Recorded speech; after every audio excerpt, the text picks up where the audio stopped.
The very first day of my rebirth, I immediately quit my job. A dream position with a lucrative salary and weekends off. Instead, I went straight to a shady loan shark to borrow $10 million. In my past life, my boyfriend's childhood best friend used a system to steal my hard-earned paychecks. She took my money and traveled the world with my boyfriend. She even went live online to donate money to retirement homes, praised by netizens everywhere as a literal angel. Meanwhile, the $1 million I had saved up for my mother's life-saving surgery, after working overnight shifts, was wiped out in an instant. I begged her to return my money, yet she put on a pathetic, innocent act. Have some self-respect. If you want money, earn it yourself. Why are you forcing me to hand over mine? My boyfriend sneered at me. Why can't you learn from her and be an independent woman? Would you die if you weren't so greedy? The very next day, rumors framing me as a gold digger blew up across the internet, which led my mom to die of a heart attack. My boyfriend and his childhood friend took my $1 million, bought a luxury sports car, and went on a joyride without a care in the world. As for me, I was smuggled into an offshore scam compound, turned into a cash-generating puppet, and ultimately died after having my organs harvested. This time around, I'd love to see how his childhood friend travels the world while carrying a massive, mountain-high debt. Whoa, Emily, hey, did you seriously win the lottery? That's crazy. Don't forget about us broke coworkers, now that you're rich. In the office, everyone surrounded my boyfriend's childhood friend, Emily Rose, who was wearing a smug, fake smile. She held her resignation letter arrogantly in front of the department manager. I'm done working here. This familiar scene sent a shiver down my spine. The vivid memories of my organs being harvested in my past life were still fresh in my mind. Suddenly, a robotic voice rang out in my head. The contract transfer system has been activated. You may designate a target to transfer all of your contractual relationships. My heart tightened violently. In my past life, Emily used a similar system to turn every single penny of my hard-earned wages into hers, all while claiming she won the lottery. Now I finally had a weapon to fight back. I pushed through the crowd, walked over to Emily, and clapped my hands. Nice. I quit too. Everyone froze, their eyes instantly fixing on me. The smug look on Emily's face froze, and she looked at me in disbelief. Beside me, my boyfriend, Leo Duncan, frowned and grabbed my arm tightly. Charlotte, are you crazy? Emily got extremely anxious, grabbing my hand. Charlotte, I know you envy me, but you just don't have my luck. Without a job, how are you going to survive? Exactly. Can't you learn from Emily and show some ambition? Stop always thinking about quitting and expecting me to support you. I'm under a lot of pressure too, listening to them say the same things as in my past life. I just wanted to laugh. I looked at Leo with a mocking smile. Leo, you make $3 grand a month. Who can you even afford to support? Hey. Leo was left speechless, his face turning ashen. Seeing this, Emily grabbed Leo's arm and adopted a preachy tone. Come on, Charlotte, you don't have a degree or a strong background. Leo pulled a lot of strings to help you get this job. Don't be so ungrateful. As soon as she finished, the coworkers around us immediately began whispering. So Leo got her this job? No wonder she's always kissing up to him. TSK. She has no skills herself, yet she's trying to copy a rich girl and quit without a backup plan. What a joke. While Leo did recommend the job to me, I passed all 3 rounds of high-pressure interviews through my own effort. In my past life, I was gaslit by them like this into becoming insecure and weak, turning into a tool for them to take whatever they wanted from me. What does my quitting have to do with you anyway? Is the money I make at work deposited directly into your bank account or something? I sneered, staring straight at Emily. Her pupils shrank violently. Her face turned pale, and she subconsciously took half a step back. Seeing this, Leo immediately shielded Emily and yelled at me, Charlotte, I was just trying to give you good advice. What's with your attitude? I think you're just lazy. You just don't want to work hard. If you keep acting like this, forget about us getting married. Fine, let's just break up. Then Leo stared at me, shocked. I, however, didn't bother wasting any more words on them, and walked straight back to my desk. I opened my computer, sent my resignation letter, and walked toward the door without looking back. Charlotte, if you walk out that door today, we're really over. Leo's furious voice shouted behind me. Emily followed up with a shrill cry. Charlotte, you're going to regret this. Without Leo, you're nothing. I didn't slow my pace, only sneering inwardly. I hope the two of them can still be this arrogant. At the end of this game, leaving the office, I headed straight to the shadiest loan shark operation in the city. I'm here to borrow $10 million. The entire room went dead silent. Everyone stared at me as if I were a lunatic. A man with a noticeable scar across his face said, Little girl, our rates are above 30% with compound interest too. If you can't pay it back, you'll have to settle the debt with something else. His eyes roamed over me without the slightest restraint, his meaning crystal clear. I know. Since I had the guts to come here, I can afford to pay it back. Bring out the contract. My completely calm demeanor brought a flash of surprise to Scarface's eyes. He waved his hand, signaling his men to bring over the contract and a pen. Fine, you've got nerve. I'd love to see how you plan on paying this back. I took the contract and flipped straight to the signature line on the last page. The moment my pen hit the paper, I thought silently to myself, system, transfer this debt. Contract. Target, Emily. An imperceptible flash of light flickered across the contract. The name I signed, Charlotte Brown, instantly morphed into Emily Rose. Scarface picked up the contract, looked at the signature on it, and nodded with satisfaction. All right, the money will be in your account within the hour. Stepping out of the loan shark's office, I used my phone to contact the top cardiac surgeon in the country. In my past life, my mother's illness became my greatest regret and deepest pain. In this life, I would never let that tragedy repeat itself. Right after I hung up, my phone buzzed with a notification for the bank deposit. Looking at the long string of zeros, I didn't hesitate for a second and turned straight into a dealership. Half an hour later, I drove out in a brand new car and headed straight for the most expensive shopping mall in the city. I began a wild spending spree, living a lavish lifestyle I wouldn't even have dared to dream of in my past life. Meanwhile, far away on the sunny beaches of Manteca, Emily was lying comfortably on a lounge chair. Babe, do you think that idiot Charlotte actually quit? She was just talking tough that day. If she quits, how is she going to pay for her mom's medical bills? Leo snorted. She was born to suffer. There's no way she quit. She deserves to be our personal cash cow. Emily opened her mobile banking app, wanting to check how much overtime pay I had contributed to her today. However, no matter how many times she refreshed the app, her balance didn't change. Huh, what's going on? Why hasn't the money hit my account? Leo leaned over to take a look. It's probably just delayed. What's the rush? Emily frowned as a bad feeling washed over her. They had always spent money recklessly, completely confident that they had me as an endless supply of cash. After waiting a few more hours, the money still hadn't arrived. Emily finally panicked and called our ex-boss, Mr. Thomas, back home. On the other end of the line, Mr. Thomas sounded thoroughly annoyed. Emily, didn't you win the lottery? Why are you calling me, sir? I'm not asking about that. I wanted to ask about Charlotte. Charlotte? She quit right after you did, he snapped, before abruptly hanging up. Emily and Leo stood frozen in place, as if struck by lightning.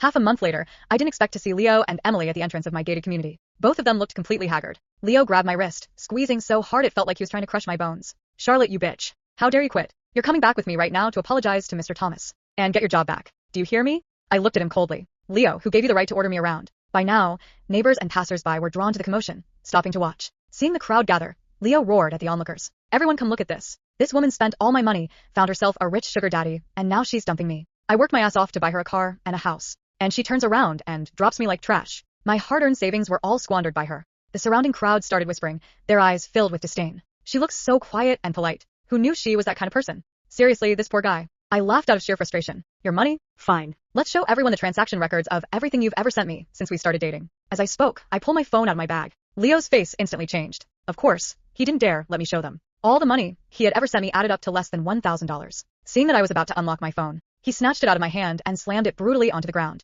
A slut like you definitely has disgusting, filthy chat logs with other men on that phone. Smashing it is getting off easy. Looking at my phone broken into 2 pieces on the pavement, my chest heaved with anger. During those few seconds I hesitated. The surrounding crowd had already taken my silence as a sign of guilt. Look at her dressed all nice. Turns out she's just a gold digger. She's got a great body though. Wonder how much it cost to sleep with her. Ugh. Shameless. Then Emily walked over to my side, smug and arrogant. Charlotte, stop struggling. You can't beat us. If you don't want to be called a whore, be a good girl and get back to work. Otherwise, we have plenty of ways to make your life a living hell. I let out a light laugh. What era are you living in? Trying to use slut-shaming to force me to bow down? I turned my head toward the ones hurling the nastiest insults. A moment ago, a bunch of gullible idiots believing whatever you hear. Keep spreading rumors about me, and see if I don't sue you. As for you and Leo, my biggest regret in life is ever meeting you 2 scumbags. With that, I swung my arm and landed a hard slap across Emily's face. Leo rushed forward to protect Emily. Just as he was about to berate me, I raised my hand and slapped him right across his face, too. Both of them stared at me in disbelief. You bitch. Are you insane? How dare you hit us? Furious, Leo rolled up his sleeves, swinging his fist as he charged at me. Stop right then. Several burly men pushed through the crowd, walking straight toward us. Leading them was none other than Scarface from the Loan Shark Company. Ha! Charlotte, these guys are here for you, aren't they? They look like trouble. What sleazy thing did you do to have people coming to seek revenge? Emily's eyes were full of gloating malice, dying to see me suffer right then and there. Leo looked at me with smug satisfaction as well. If you apologize to us and promise to go back to work quietly, we might consider helping you out. I didn't answer, and simply looked at them with pity in my eyes. Just as they were growing impatient and about to lay a hand on me, Scarface stepped up and stood right in front of Emily. You're looking for Charlotte, right? She's Charlotte. Emily excitedly pointed at me to identify me to Scarface, but he raised his hand and slapped her hard across the face. I'm looking for you, Emily Rose. Scarface pulled out a piece of paper and unfolded it right in front of Emily's face. Each you borrowed $10 million from me earlier, and you're half a month overdue, without paying a cent back. With compound interest, it's already rolled up to $20 million. You're paying me back today or else, $20 million. Emily's eyes widened, and she let out a shrill scream. When did I ever borrow money from you? It's written in black and white, and you still want to deny it? If I don't teach you a lesson, you'll really think we're running a charity. She was answered with a flurry of heavy punches. Seeing this, Leo tried to pull those men off her, but to his surprise, they started beating him up, too. You're her boyfriend, right? Let me tell you, if she can't pay up, you're not getting away either, boy. Get $20 million ready for your girlfriend, or I'll make life a living hell for both of you. With that, he waved his hand, ordering his henchmen to drag Emily and shove her into the car. In the final second before being thrown inside, Emily gripped the car door tightly, hurling a hysterical accusation at me. Charlotte, what on earth did you do to me? Charlotte, what on earth did you do to me? Emily's scream followed me as the car disappeared down the street. I stood there, brushing dust from my sleeve. Then I smiled. You'll figure it out. I turned around and walked into my building. My mother was waiting for me in the living room. The moment she saw my bruised wrist and my broken phone, her expression changed. Charlotte, what happened? I immediately sat beside her and hugged her. Nothing I couldn't handle. She pulled away and inspected my face. You've been acting strange lately. I laughed. Maybe I finally realized I don't have to spend my whole life pleasing people who don't deserve me. Her eyes softened. I don't know what happened to you, but I like this version. I smiled. Good. Because I'm keeping her. That evening, my mother surgeon called. The operation can be scheduled for next week. I've reviewed her scans. With the treatment plan we've prepared, her chances are excellent. I nearly cried from relief. In my previous life, I'd spent countless nights calculating whether I could afford another hospital bill. This time, I had enough money to give her the best treatment available. And Emily, she had a $20 million debt growing by the hour. I thought that was enough revenge. I was wrong. The next morning, my new phone started exploding with notifications. Dozens. Then hundreds. I opened social media. A video of Emily had gone viral. She was sitting inside what looked like a filthy basement, her hair disheveled and her face swollen. Please. Somebody help me. Behind her, several men stood with their arms crossed. Emily sobbed into the camera. I don't know these people. They kidnapped me. I'm innocent. The comments were moving so quickly I could barely read them. Isn't this the girl who supposedly won $10 million? She donated money to retirement homes, right? Something feels wrong. Wait, why does the loan contract have her name on it? My eyebrows rose. Someone had leaked the contract. Emily's face was clearly visible beside her signature. And then another video appeared. It showed Emily and Leo arriving at the luxury resort in Manteca. The timestamp was from the exact week she supposedly won the lottery. Then came photos of their sports car, their hotel suite, their expensive dinners, their private yacht. The internet turned vicious. So, the angel donated millions while secretly borrowing millions? She didn't win the lottery. She borrowed the money. Who borrows $10 million at 30% interest? She's a scammer. I nearly laughed. Emily had spent her previous life building herself into an internet saint. Now the internet was tearing her apart without me lifting a finger. Then I noticed something strange. A message appeared on my screen. Contract transfer system notification. Target currently possesses 17 active contractual relationships. Would you like to transfer another contract? I stared at the message. Another contract? I hadn't known Emily had 17. I tapped the notification. A list appeared. Apartment lease, credit card, luxury vehicle financing, private yacht rental, hotel membership, investment agreement, and at the bottom, marriage registration, Leo Duncan. I burst out laughing. Oh, the system is evil. My mother looked over. What happened? Nothing. I wiped away a tear. I just realized someone I hate is having a very bad week. Meanwhile, Emily's nightmare was getting worse. Her loan shark debt had already climbed past $20 million. The luxury sports car she'd purchased with my stolen wages had been financed. The yacht was rented. The resort suite was charged to a premium credit card. Every single bill she'd been enjoying in her previous life was now attached to her name. And Leo? He had no idea. He stormed into the loan shark's office the next morning, demanding Emily's release. You got the wrong person, he yelled. She doesn't owe you anything. Scarface calmly tossed the contract onto the table. You signed as her emergency contact. Leo froze. What? You don't owe the original $10 million. Scarface smiled. But according to this clause, if the borrower defaults and the emergency contact refuses to cooperate, the guarantor becomes responsible. Leo's face drained of color. I never signed that. Scarface pointed toward the bottom of the page. Leo stared. His signature was there. Because Emily had forged it. The same trick she had used in my past life to drain my bank account. Only this time, she'd forged it onto a debt contract. Leo stumbled backward. Emily. From the other room came her hysterical scream. You said you loved me. Leo screamed back. You're the one who got me into this. Their screaming turned into a vicious argument. Scarface watched them with amusement. Couples quarrel? One of his men shrugged. Sounds like divorce.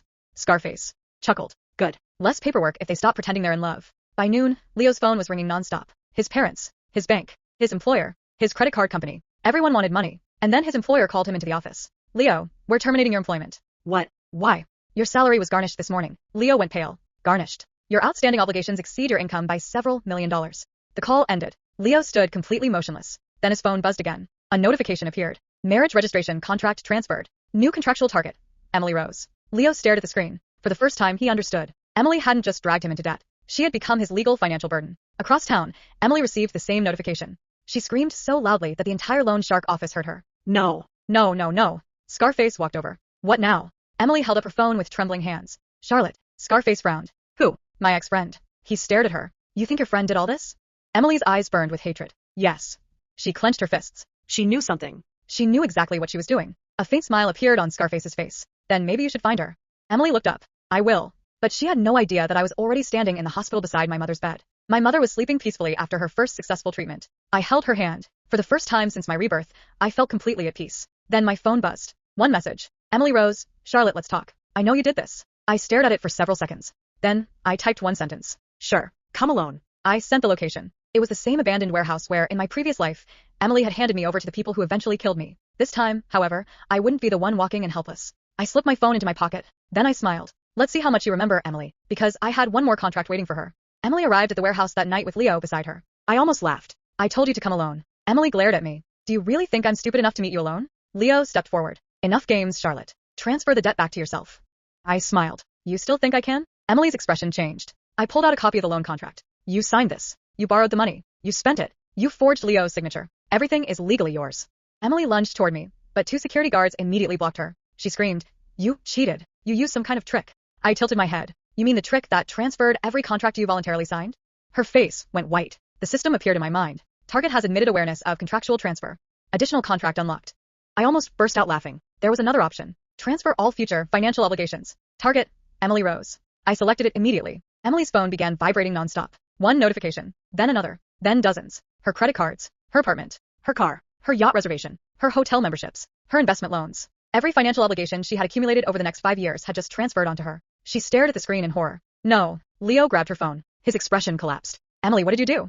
She slapped his hand away. Shut up. You ruined my life. You're the one who agreed to everything. They started screaming at each other. I simply watched. Then Leo suddenly turned toward me. Charlotte, please. I raised an eyebrow. Please what? His pride shattered. Help us. I laughed. Leo, remember what you told me? He froze. You said I was born to suffer. His lips trembled. Well, congratulations. I pointed toward the exit. You can start suffering together. The next morning, Emily's entire reputation collapsed. The charity donations she bragged about turned out to be funded with borrowed money. The retirement homes she'd visited publicly released their records. Every donation had been made using money connected to her stolen wages. The internet turned on her overnight. Then the bank seized her luxury car. Her landlord evicted her. Her credit cards were frozen. And when she tried to sell her jewelry, she discovered she'd already pledged most of it as collateral. Leo wasn't doing any better. His employer fired him after creditors began contacting the company. His parents refused to help. Within 3 days, the couple who once traveled the world began sleeping in a cheap motel. Then Emily received one final notification. Contractual obligation activated. $10 million principal. Accumulated interest. $47,300,000. Emily screamed. $47 million? Scarface stood outside her motel room. That's your debt. She collapsed onto the floor. I don't have that kind of money. Scarface smiled. Then earn it. I watched the video from my sofa while my mother sat beside me eating fruit. She glanced at the screen. Are those the people who hurt you? I nodded. My mother shook her head. They look miserable. I smiled. They should. She squeezed my hand. You don't have to carry their hatred forever, Charlotte. I looked at her. I won't. Then I deleted Emily's number. Because I had already won. The woman who stole my future had lost hers. The man who abandoned me when I needed him most was now begging the same woman he once called an angel for forgiveness. And my mother? She was alive. That was the only victory I truly needed. 3 months later, I received one last piece of news. Emily had filed for bankruptcy. Leo had disappeared. And the $10 million loan? Emily was still paying it. I smiled at the report before closing my laptop. Then the system spoke again. Congratulations. Primary revenge objective completed. New function unlocked. Contract creation. I froze. Contract creation? A new window appeared. You may now create one contract whose terms cannot be broken. I slowly smiled. Oh. I picked up my pen. Then I know exactly who I'm using it on. Because somewhere out there, Leo Duncan was hiding. And I wasn't finished with him yet. I found Leo 3 days later. He was hiding in a rundown apartment under someone else's name. When he opened the door and saw me, the color drained from his face. Charlotte. I smiled. Miss me? He tried to shut the door. I stopped it with my foot. Relax. I'm not here to hurt you. He looked terrified anyway. Good. I walked inside and placed the document on his table. You remember the contract system? Leo stared at the paper. What is that? A chance to save yourself. His eyes immediately lit up. What do I have to do? I pointed to the signature line. Sign it. He didn't even read it. He grabbed the pen. The moment he signed, the system activated. Contract established. Leo Duncan agrees to personally repay every dollar stolen from Charlotte Brown. Additional penalty. All assets acquired through deception will be surrendered. Leo's smile disappeared. What did you do? I leaned back. Everything you and Emily took from me. His phone suddenly began receiving notifications. The car. The investments. The expensive vacations. The jewelry he'd bought Emily. The money he'd transferred to her. All of it was being reclaimed. Leo grabbed his head. No. You can't do this. You told me money should be earned. I smiled. So earn it. He rushed toward me. 2 security guards immediately stepped between us. Leo stumbled backward. You're insane. I laughed. That's funny coming from the man who watched his girlfriend steal another woman's entire life. Then I handed him one final envelope. His hands trembled as he opened it. Inside was a photograph of my mother in the hospital. Alive. Healthy. Smiling. Leo stared at it. My mother survived. His expression crumbled. You were supposed to lose everything. I did. I stepped closer. Then I came back. Leo's eyes filled with panic. Charlotte, please. I turned toward the door. He grabbed my sleeve. Please don't leave me like this. I looked down at his hand. You already did. He slowly released me. I walked away. But the punishment didn't end there. Within weeks, Leo was forced to sell everything. His apartment, his car, his expensive watches, even the wedding ring he bought for Emily. He took multiple jobs just to keep up with the repayment contract. Every time he tried to quit, the system reminded him. Contract violation detected. His wages were automatically redirected toward restitution. Meanwhile, Emily was drowning in an even bigger nightmare. Her creditors discovered she had deliberately concealed assets. The case went to court. The same woman who had once live-streamed herself donating money to retirement homes now stood before a judge, wearing borrowed clothes. The judge read through the evidence. You falsely represented yourself as a lottery winner. Emily lowered her head. You received money under fraudulent circumstances. She started crying. I was manipulated. Then, the prosecutor presented the recordings. Emily's own voice filled the courtroom. Charlotte is our personal cash cow. Leo's voice followed. She was born to suffer. The courtroom went completely still. Emily covered her face. I sat in the back row with my mother. She squeezed my hand. The judge handed down the sentence. Emily was ordered to repay the stolen money, surrender her remaining assets, and serve prison time for the financial crimes she had committed. When the guards led her away, she suddenly spotted me. Her face twisted with rage. This is your fault. I stood. No. I looked directly at her. This is the bill for everything you chose to do. She screamed my name as she was dragged away. I didn't look back. Outside the courthouse, sunlight hit my face. My mother slipped her arm through mine. What are you going to do now? I smiled. Live. And I did. I started my own company, hired people who had been overlooked, built a career without Leo's recommendation, bought my mother a beautiful house. And every year, I donated to the same retirement homes Emily once used as props for her fake angel image. Except I never filmed myself doing it. I didn't need applause. I already had something Emily could never steal again. My life. Months later, one final letter arrived. It was from prison. Emily had written only 6 words. I wish I'd never met you. I folded the letter and put it away. Then I laughed. Because that was the one thing we finally agreed on. I wished I'd never met her either. The system appeared one last time. Revenge completed. All transferred contracts terminated. System shutting down. I looked out the window, at my mother laughing in the garden. Then I whispered, goodbye, second chance. And this time I meant it.